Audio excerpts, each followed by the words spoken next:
हर हर महा। अंधकासुर की मृत्यु अभी नहीं हुई, धधकता हुए अंगारे के रूप में मंगल ग्रह प्रकट हो गए, जन्म ले लिए। पार्वती जी ने पूछा ये कौन है? शिव जी कहते हैं ये मेरे पुत्र के तुल्य है, क्योंकि मेरे शरीर के पसीने से उत्पन्न हुआ है, मेरे मस्तक के पसीने से पृथ्वी पर गिरने के कारण ये उत्पन्न हुआ है। इसका नाम मंगल होगा, ये ग्रह मंडल में रहेगा, देवताओं के रूप में पूजा जाएगा, पर मेरे क्रोध के कारण उत्पन्न हुआ है, इसलिए इसका ग्रह थोड़ा सा क्रूर होगा।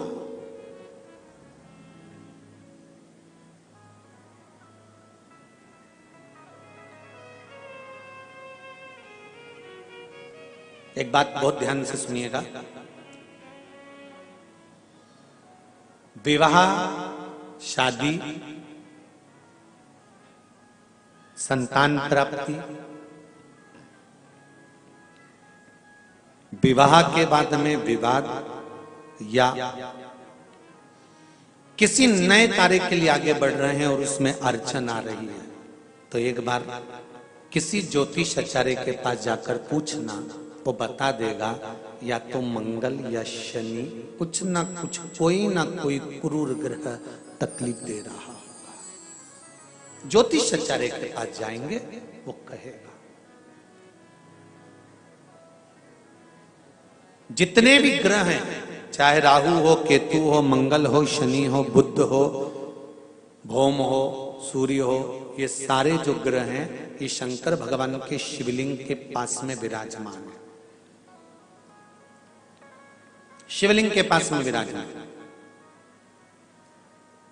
कभी मौका मिल जाए, विवाह शादी में देरी हो रही हो, या कोई नया कार्य चालू कर रहे हो उसमें देरी हो रही हो, या कोई सर्विस के लिए, नौकरी के लिए जा रहे हो और वो कार्य नहीं हो रहा हो, तो एक धतूरा, केवल एक धतूरा, उस धतूरे को फोड़कर उसके अंदर का फल निकालकर उस फल को शिवलिंग पर चढ़ाकर एक लोटा जल शंकर भगवान को समर्पित कर कर।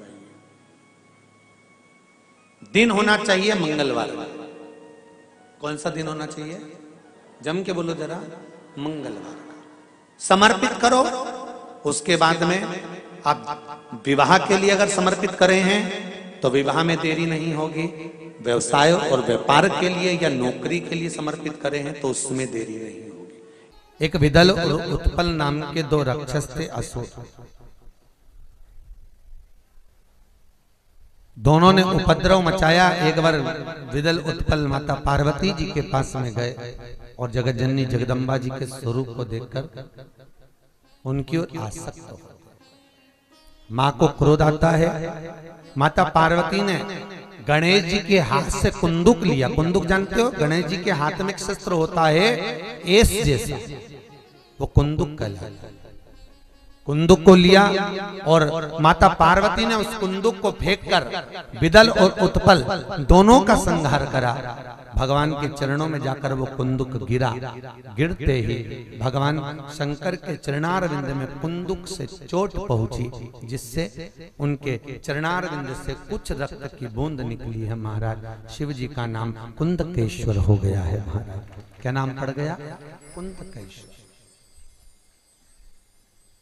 रक्तांबर में शंकर को देखकर मां के नयन सृजल हो गए। मां के नयनों में जल आ गया।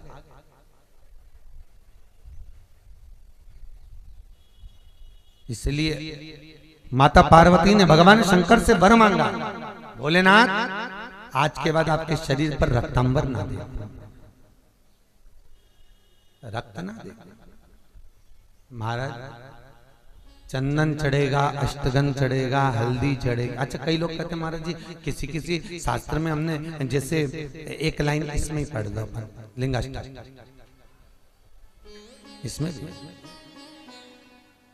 शिव के शरीर पर मां कह रही है रक्तांबर ना दे।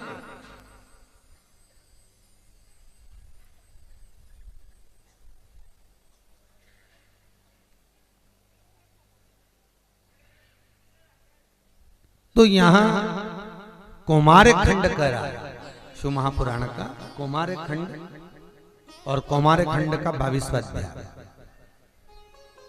शिव महापुराण में वर्णन कर रहा है कि पार्वती जी ने शंकर जी से यह मांगा कि मैं रक्तांबर न देखूं। ठीक है, तो शंकर जी पर अष्टगन चढ़ता है, चंदन चढ़ता है, अबीर चढ़ता है, गुलाल चढ़ता है, पर शिव पर रोली कुंकू नहीं चढ़ता।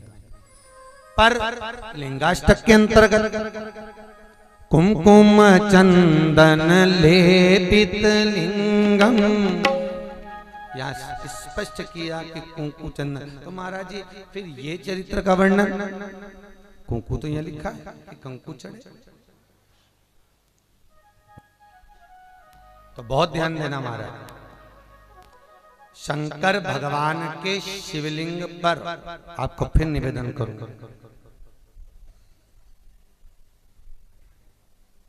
भगवान शंकर का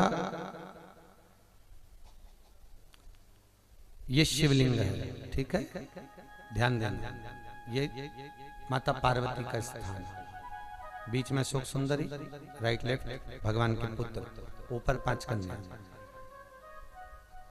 पूरे शिवलिंग पर आप सब कुछ समर्पित करो, पर कुंकू जब भी शंकर को चढ़ाओगे तो जो पार्वती का स्थान है वहीं पर आप चढ़ाए, पार्वती का स्थान। क्योंकि माता जगतजननी जगदम्बा माता पार्वती ने शंकर से जो मांगा है, आपके शरीर पर रक्तांबर ना दे। ठीक है, आपके शरीर पर मैं रक्तांबर ना दे महाराज, क्योंकि कोई भी पत्नी अपने पति को कभी रक्त में सना हुआ नहीं देखना चाहती। जो बेटियां ससुराल में दुखी हैं, बहुत कष्ट में हैं, या आपस में सामंजस्य पति पत्नी का नहीं बन रहा है, या कोई विवादित वाली बात है, तो निवेदन है तलाक पर बात को लेकर मत जाना। एक बार बाबा देवादिदेव महादेव का एक भाव जरूर प्रकट करना। महाराज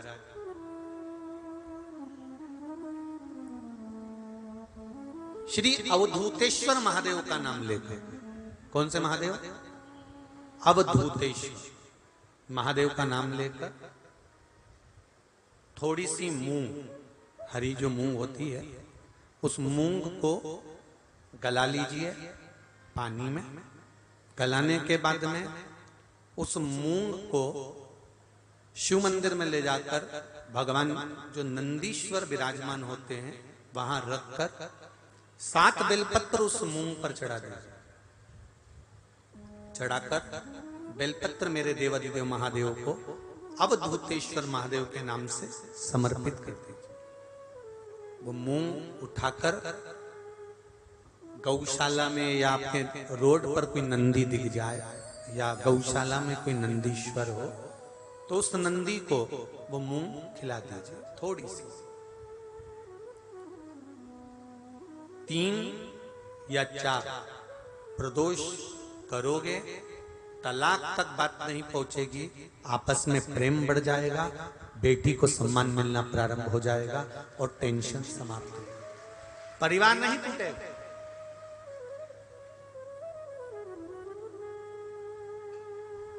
हमारे यहाँ तो मूंग का प्रयोग, जो हरी मूंग होती है, धना होता है, खड़ा धना, गुड़। ये जब घर में मंगल विवाह होता है, शादी होती है, या कोई अच्छा फंक्शन होता है, तो उसमें इन चीजों की जरूरत होती है। कभी आपने अपनी सासू माँ से पूछा कि मम्मी ये मूंग क्यों रखते हैं, ये गुड़ क्यों रखते हैं, ये खड़ा धना क्यों रखते हैं?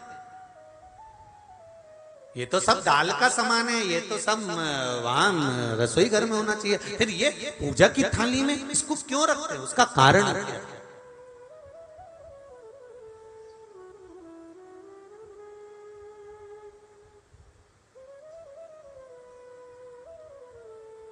उसका कारण क्या है? कभी अपनी सासू माँ से पूछना, तो सासू माँ बताएगी कि जिस समय पर भगवान शिव भगवान महेश और उमा का संबंध हुआ था। 7 बेलपत्र उस मूंग पर चढ़ा दिया, चढ़ाकर बेलपत्र मेरे देवाधिदेव महादेव को अवधूतेश्वर महादेव के नाम से समर्पित कर दीजिए। वो मूंग उठाकर गौशाला में या आपके रोड पर कोई नंदी दिख जाए या गौशाला में कोई नंदीश्वर हो तो उस नंदी को वो मूंग खिला दीजिए, थोड़ी सी। 3 या 4 प्रदोष करोगे, तलाक तक बात नहीं पहुंचेगी, आपस में प्रेम बढ़ जाएगा, बेटी को सम्मान मिलना प्रारंभ हो जाएगा और टेंशन समाप्त हो, परिवार नहीं टूटेगा।